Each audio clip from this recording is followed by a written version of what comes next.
Welcome to the Monday Morning Wake Up Call with your host, Carrie Ramage, managing broker at Remax Elite, and Heather Holliday, your social marketing nut, talking about hottest real estate topics with a little weekly activity and motivation for the week.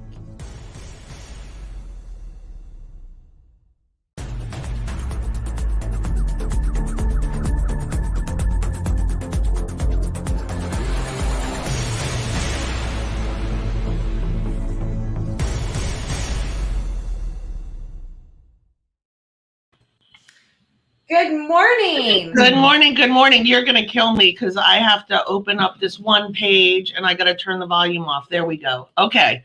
My computer we had an internet outage over the weekend at the office. And so getting everything up and running is a little crazy. That is hard when it's on a Sunday and plans and everything else. I mean, it's just craziness. Exactly. Good morning, Melissa. How are you? Thank you for joining us. Thank you. Awesome. Hey, Melissa. How are you? I met you at Jared James Live, correct? Well, thank you for joining. Today it's I geek out on this stuff, and I know you know this. I do all of my stuff every month, and I love the whole measuring and tracking. And I know this is like a huge part of when we do our business planning. We want you to know where your business is coming from. What marketing dollars or what are you doing to promote your business? Where's your business coming from? You know, if you're doing calls, how many calls does it take? You know, how many no's till you get a yes? And that's really what you focus on for the cold calls. I will send videos all day long. I will send you private messages and engagements on Facebook before I ever pick up a phone or knock on someone's door. It's not me, never has been, but I know agents that are amazingly successful, you know, whether they've been in like the Mike Ferry programs forever and ever and ever, but this is all part of the business. Some people probably don't geek out on the measuring and tracking, but it's so crucial to know what you need to do to get this business. And, you have all these different pillars to your business to be constantly prospecting. So your business kind of does this instead of, the little loop-de-loos. It's just so important. Well, it's funny because like you say, not most people just don't want to keep track because you're just, as you're an agent, especially in this time when everything's so crazy and you're just running, oh my gosh, new listing, got to go show it. I have 4 buyers for it or whatever. You forget to keep track of what you're doing, So, I don't know if you do it, if keeping up with it weekly or keeping up with it monthly, but we always talk about setting up your calendar too. So set that time aside so that you can say, maybe every Friday, I made 32 phone calls, I made 4 connections or whatever it is. Make sure you're keeping track on it. So when we get to the business planning portion of this year, you will then be able to see what your best return on investment. And in many cases, the only investment you will have made is your time. But that's just a part of business. And then for me, like the tracking every appointment that I get, I want to know, how did you find me? That's a big deal. And that's just something, that you can have, whether it be in your books, like the business planning, anything like that. Because I use Calendly, I'm able to kind of make my little notes inside of there because the CRM and all of that tracking that I used to have, that company sunsetted. And I, like 5 years ago and trying to set up the whole CRM and blah, blah, blah. So really I'm old school, still Excel, but it's something I need to know. Why would somebody call or, that whole tracking when I'm doing, I run a ton of pay-per-click ads. I want to know I run all the different data points, the analytics, what kind of traffic are we getting? What's the cost per lead? What's the cost? I wish I knew what the conversion rate was. That's my biggest downfall. That's hard. Yeah, that's hard for you because you don't know if the agent has actually converted it, right? Right. So there's not much I can do about that. I know we used to when we had other things, but now not so much. So I wish I could do that. But for yourself, if you are spending money on anything like pay-per-click, Facebook ads, I mean, you have the megaphone, you have First, I mean, all of that is money that you spend on marketing. You need to know what that conversion rate is. How many appointments do you get? What sales have led from that? You just need to know where your money's going. What's that return on that investment? And I know a lot of people may try something for a month and then, oh, it doesn't work or whatnot. I would always recommend giving something 6 months and really not overwhelming yourself. Because I know a lot of times we go to these conventions and events and there's like all these different bells and whistles and it's, it's the flashy new object thing. Don't overwhelm yourself. I mean, I know just my favorite thing is in my little calendar. My breakdown is my everything. It's that old kind of doing done from Tom Ferry. And It's, I give myself 3 things to implement and do every single month. And that may be personal, business, organizing, the measuring, different systems I can do. Well, and I'm just going to bring it back to where you said, you might try something for a month and say, oh, it doesn't work. But a lot, and I learned this really early on in my career, not in my real estate career, but in my retail career, when we were doing radio and television spots, people are not going to come to you and necessarily say, I heard you on the radio or I heard you this. So it's important that you ask when you make a new connection with somebody, you're asking them, how did you find me? Or how did you get in touch with me? And I think the other thing you said that was important is the old school Excel spreadsheet, or let's even dumb it down a little more, like just a piece of paper on your desk where you just put a hash mark. Okay. That's way too cool. I mean, I do have like all my notes, but that's like all my doing. That's all my my to-do list. I have that, but Excel at least allows me, I can sort, and that helps. I mean, Anna, I am blown away because Anna is she's like the organizer of all of us. She's like our keeper. So what? I'm blown away. I know. I'm shocked as well. She's our keeper, our organizer. And Melissa, so you'll have to sign up. We do a business planning event every year. And this is it's in our whole business planning. So we are working on revamping. This was last year. We're doing Elevate 2022. It'll be all of our Monday shows in November. So we'll my to-do list is to get all of, so we can get everyone signed up so we can start getting the books out and printed and all that stuff. And, another thing of tracking so that you can start to keep track of what you're spending, whether it's even in your personal life, because a big part of this measuring and tracking is how much money are you making? How much money do you need to bring in to pay your at-home bills? And how much money do you need to bring in to pay your business bills? And like Barbara Lynn says, some tracking, but not enough. She and I were talking about this yesterday. The things that she's spending money on, she needs to home in on if that's really worth it. What's worth it and what isn't worth it. And that's different for everybody. Honestly, to me, spending, I don't know, $100 on an app or paying for enhanced Canva might make sense because the things that I'm making or that other people are making for me that I'm putting out there to people, that's bringing me back customers, and not only that. So for the longest time, I used Illustrator for every single thing I did. They ended up going all cloud-based, and even though I had it before, I mean, you're talking $50 a month, whereas Canva was like $119 a year, right? Yeah.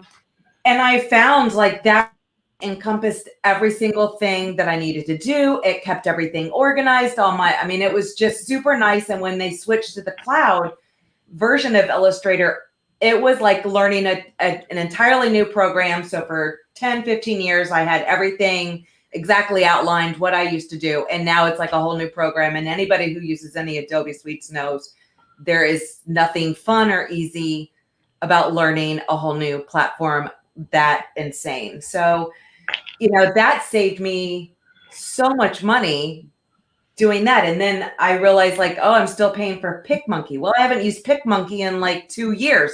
So knowing, that's where you know your numbers. Like I'm paying for PicMonkey, I'm paying for Crello, all the same that I'm paying for Canva, but I use Canva for everything. So when I do my numbers and actually look at all this crap I'm spending money on every single month or yearly, what can you cut out that I forgot I signed up for this? It's funny because we talked about this, I don't know, many shows ago, especially with COVID, when we all thought we were going to be super slow. And for some of us, 2021 was the best year we've ever had. It was my best year ever. Even when I was doing foreclosures, which was phenomenal business in the height of the foreclosures, last year was my best year ever. But since we weren't out showing so much, and you and I have talked about this and we've talked about it on our shows, we had the opportunity to go through our credit card bills and see what we were auto paying for that we shouldn't be paying for, Right. Anytime you have, I know I do it every year. I should be doing it a lot more than that, but at least diving into and I know when I first started doing coaching, that was the first thing they made me do. Know your numbers. Very first time. Just every aspect of your business. And I think I didn't even realize, apparently my son had my credit card for all this crap he was buying for the video games. So it's like, you know what? I just paid for 3 months of coaching on that one homework assignment because I had no idea how much money my son was just, he didn't even realize it, but I was like, no. Well, I had the same thing with my guys. They were both paying for YouTube something. And I'm like, no commercials. I'm paying for it twice on my credit card. It's like, stop. But yeah, it's just amazing it's very enlightening when you see the stuff that you're paying for. You haven't used it in 6 months to a year. You forgot you even paid for it. There's, measuring, tracking. There's so many elements to that. For me, I'm more on, what are you trying to say? I'm not, my wife is talking. She didn't understand me. I'm like, did I touch you? Never talked to you before. I'm busy. Leave me alone. For me, it's a lot of the pay-per-clicks. For some, it's going to be those phone calls, those conversions. Anybody who's in coaching will know there's those numbers. How many calls, how many emails, how many follow-ups? If you're doing pay-per-click, what is your follow-up? How many touches does it take for you to actually create that conversation? What texts are working? Which ones aren't? There's so many different templates. Oh, that's a good one. What texts or what emails are working? That was always when we used to do the taco texting a margarita night. Yeah. And we would just kind of have on our big screen, just different templates to text these leads that had come into the office that RISA had, tried to get a hold of for a year. So we considered them, just pretty much useless. Here you go. Let's spread them out and let you guys go to town. We had a 28% conversion rate of people responding to these texts, and these leads were over a year old, never responded to an email or a phone call. Right. But text, they did. Even if they bought another house or whatnot, they responded, and it you're right. They would say, "Oh, I'm sorry, I already bought a house," which is like missed opportunities. Yeah, totally missed opportunities. And you didn't respond to any of my emails, but okay. And oddly enough, texting works. It's kind of interesting. Right. So, if you're spending money on pay-per-clicks and you don't have that follow-up, so most websites, dashboards, they have all these auto bots, artificial intelligence, emails based on behaviors on what they're doing. To me, if you're going to be spending an aggressive amount of money on pay-per-clicks, you need to know what your follow-up is and to know what the conversion is. I mean, the online lead game has completely changed in the 10 years we've been doing that. So for sure, right. And is the conversion right there, or do you need to take that money, whatever it is that you're spending it on, and spend it on someone else, something else, or just take more of your time and spend your time on something else? Right. And when you look at where your business is coming from, most agents, it's going to be, you know, that have been in the business a while, it's coming from their past clients and, you know, just kind of referrals and repeat business. So for me, it's like, instead of spending $1,000 on Zillow or pay-per-click, why aren't they using the first app? Right. That's going to be your sphere, and it's going to tell you who to call, who to text based on what they're doing. And well, yeah, mind-boggling. I had stopped using it for a while and I just restarted using it. And so getting through it kind of in the beginning when you just restarted it, you know, there's some people on there showing that I just sold them a house so I can move them off of the 3-star or whatever. But it's funny because there's even people that I'm working with actively, but because they kind of put things on hold for a month or two, I haven't done as well at keeping in touch with them, because I just figure, well, when they're ready to resume, they'll call me.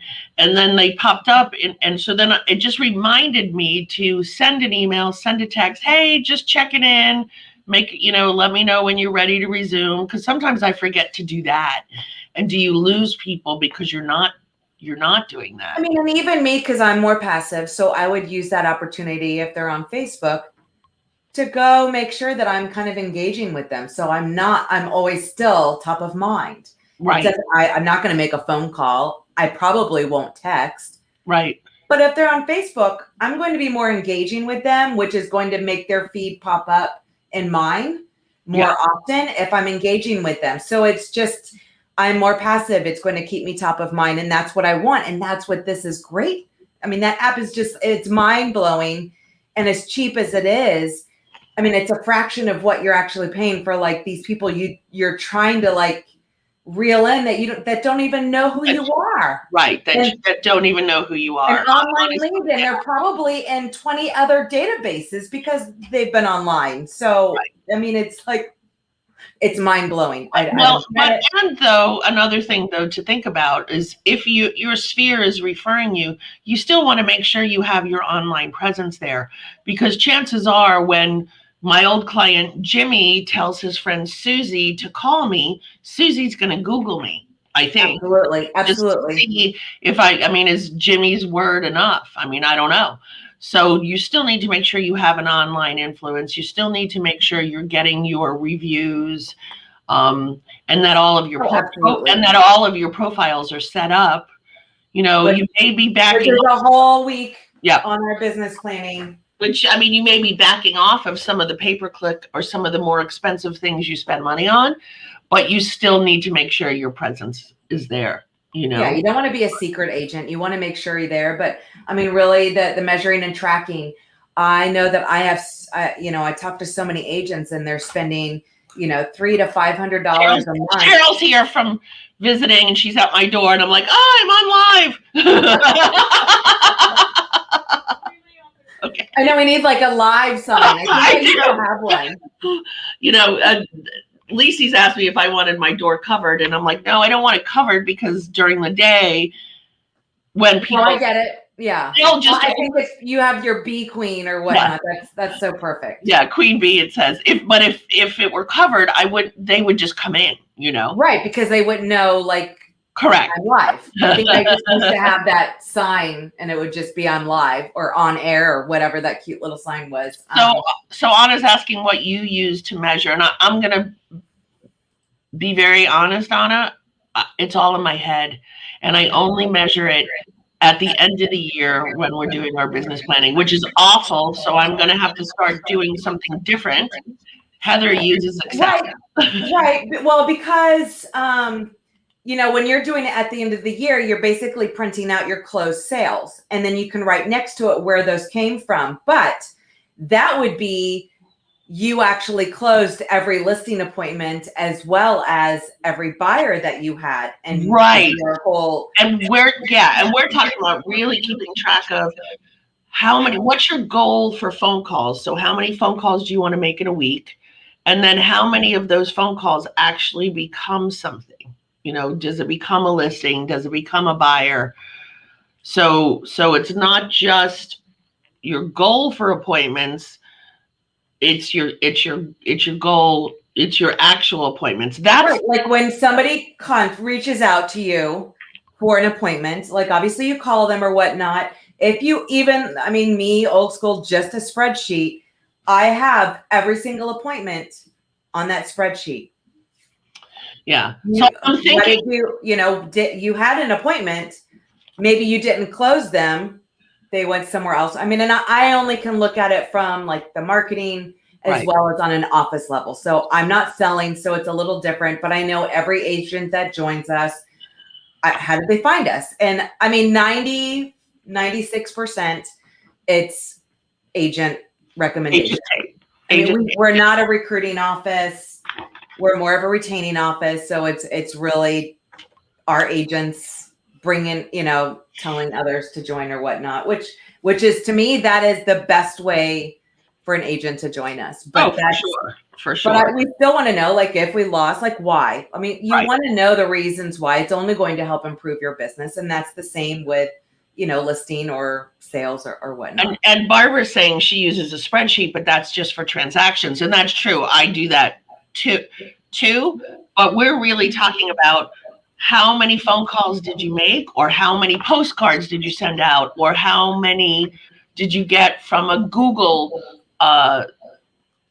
pay-per-click you were doing, or from a Zillow ad you ran or something, if you're still paying for Zillow out there, like how many are you getting from those versus how much effort or money you're putting into it. It's almost, we're talking about almost taking this a step deeper and looking further into what you're doing. How many emails did I send? How many text messages did I send? That could get a little crazy trying to monitor it.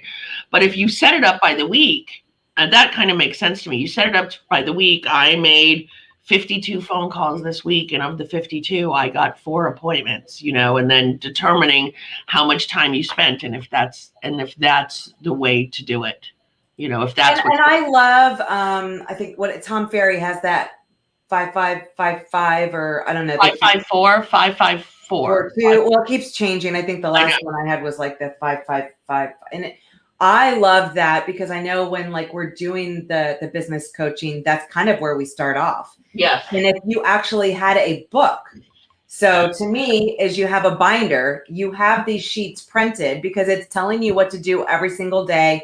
You can write that down. And for me, it's having that cover sheet, is having the date, the name, and basically it's that conversion. So that way you can go to that date. Well, I made 36 calls and I got 1 appointment, and on that main master is your appointment. It has the date, so you can always reflect back to that actual date to know how many calls and stuff like that. But I'm a data nerd. That's why I like this stuff. Just right. This is it. 5542. 5 call texts with past clients or center of influence. 5 new conversations or new contacts. 4 lead follow-up conversations, and 2 social posts. But you're right. Put that in a binder. And keep track of it.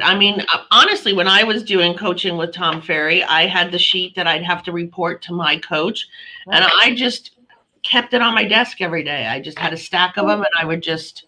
And I don't know that you have to, I think, what is it, like 90 days to form a habit? Mm-hmm. So for me, it's like, just set it up for the 3 months. And I think if you do that, and really this is just a power hour, and it's just giving you an outline, and you write down who, whatever, and then you have a master for that front cover. I think if you do this for 90 days, and you don't have to do weekends or whatever, but I think the power and what you will realize what you're missing out on your business is going to make that almost a habit. And it's like that light bulb moment. But to be able to measure and track is really knowing the ROI, and all of the different elements of your business. For sure. I mean, all of your marketing sources, you need to know what the return on investment is. And even again, like I said earlier, even if you're not spending actual dollars on it, you are spending your time. So is that, and hour of power, a power hour, whatever you want to call it, honestly, that is the least expensive, most successful way to Right. So if you realize your time and you're using social as like your main source of everything, and really to me, social is just one of the 10 pillars you need to be doing consistently. Yep. But if you're spending 4 or 5 hours on social and it's not bringing half of your business, I mean, right? I'm just saying. I mean, and I'm a social person, but you just have to make it. You have to make Facebook and social really work smarter, not harder. Or Instagram or whatever. It's funny. I have an Instagram account for my dog, Lady Lucy Diamond at I have holiday paws. And I did a post of her. There were 2 sandhill cranes out in front of the gate screeching at her the other day. I posted it. I had more likes and comments and whatever from that silly little post. For me, my dog's account, and now I'm probably more on my Jeep account. It's really like my outlet. It's my just, I don't know that these have ever brought in business. But for me, it's more of just, some people do crossword puzzles. Some people watch movies, and I'm having to, for me, it's like I can still be on my phone. My husband likes to watch TikTok and doesn't like me to change his channel if he's watching a movie, even though I can sit there and time it that he hasn't looked up at the TV in 30 minutes because he's been on TikTok. So I've got TikTok. I got the stupid TV show that he has to watch, but I still have to sit with him to have our quality time, right? Even though he's on TikTok and make me watch some really, Marvel thing that my son would be more interested in, not me. So that's when I'm just on my Jeep, I'm on my dog account, whatever. It's my outlet. Right. Well, and this is funny. Anna's like, is it bringing you business? I do, and then I'll talk about Karen in a second. I do posts with my dog with Remax stuff on it too. And then I'll cross them between my Instagram and my dog's Instagram. Right. So mine's like when my dog's in my office and stuff like that. But for Karen, that's funny. Like you didn't know it was my dog. That's even better. I mean, it's a nice outlet. And yes, the whole being able to kind of cross pollinate. I wish I see there's a Remax dog, and I really wish I could get clothes that would actually fit my dogs, but even extra large does not fit my dog. So you totally can. Yeah. They have that kind of stuff. She doesn't like clothes. We've already tried that. She's not about the clothes. But yeah, I'll use like Remax stickers or that. Like I have a picture of her when she was taking a nap one day. And I think I did something about, after a long day of showing houses, and then I put Remax Hustle with it. So I try to cross it. Well, even when she was a puppy and you brought her into the office. Yeah. So we have that beautiful mosaic at our entrances with the Remax balloon. So of course, my first thought, the marketing mom, whatever, is I'm kept rolling the ball for her to run over that mosaic because now she's running over Remax. She's at the office, and it's just the marketing person in me just, it just never stops. But then even posting it on the office and then tagging, sharing stories, all that fun stuff. I mean, it's just, there's so many ways you can cross post. Yeah. And for me, I think that's like everything I do. I'm very passive. It's all about product placement. I mean, whether it's your cup, stuff, whatever, on the dog. I mean, there's just so many ways that you can kind of cross do it. Like I'll be out up in the mountains on my side-by-side. I have my Remax Yeti. Oh, there's a beautiful waterfall behind me. I stick it on the cover and take a picture with the mountain views. And it's, it's got the Remax logo on it. I mean, it is what it is, but there's so many ways that you can kind of cross do that and make it fun. Correct.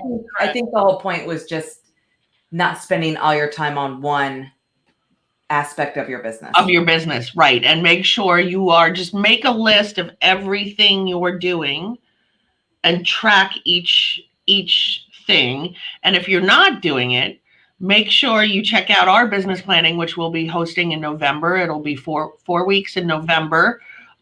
Here, same thing, Monday morning wake up call, where we'll be breaking it down into segments of our business planning. And if you're not tracking, that's your time to start. Don't feel overwhelmed right now today that you haven't been doing it. If you haven't been doing it all year, you might as well just wait till November and let's start doing it. We'll go over it together and let's start 2020. We'll go next together. Let's start 2022 right, Yeah. And what is our agent action plan for the week? Well, make sure that you have something, whether it's some sort of software or spreadsheet or someone, whether it's a business coach or an accountability partner or your broker, to hold you accountable to track and measure your numbers. And that's what we're here for. So we're going to help you with that in November. And then the weekly motivation, which seems so appropriate, was Pearson's Law says when performance is measured, performance improves. When performance is measured and reported back, meaning accountability partner, the rate of improvement accelerates drastically as well. So true. That was the best thing about coaching was wanting to be that stellar student. Yeah. That accountability part, because you don't want to disappoint. You don't want to show up to your coaching call without your numbers because you feel like an idiot, Right. It's like as much as I hated like high school and college, I got better, but doing coaching, like, well, you're paying, your skin's in the game. Yep. It was half therapeutic, but I wanted to obviously I'm paying for it. I'm making this huge investment in myself. So I want to make sure that I'm getting the most out of it. And not everybody's like coachable, but knowing the numbers, that was really that first 3 months. It was so important. It really is. And it helps you to see where you should be spending your time and money for sure. Yeah, no, absolutely. So we have some great other shows coming up. Make sure to check out our blog, mondaymorningwakeupcall.com. You can subscribe to our podcast, download them, listen to us wherever you want. I think it's way better on the live version, which we have on there too. Right. And let me say this, and if you're subscribing to the podcast, leave us a review, or if you wouldn't mind coming to our Monday morning wake up call Facebook page and leaving us a review there, that would be super awesome. Yeah. We appreciate it. We're working on it. Baby steps. We're doing it. This is season 2, so this is like huge. I know. It only took 3 years, but it's a lot of fun, and I hope we bring some value to everybody. But until next week, wake up, kick ass, and repeat. Bye, guys.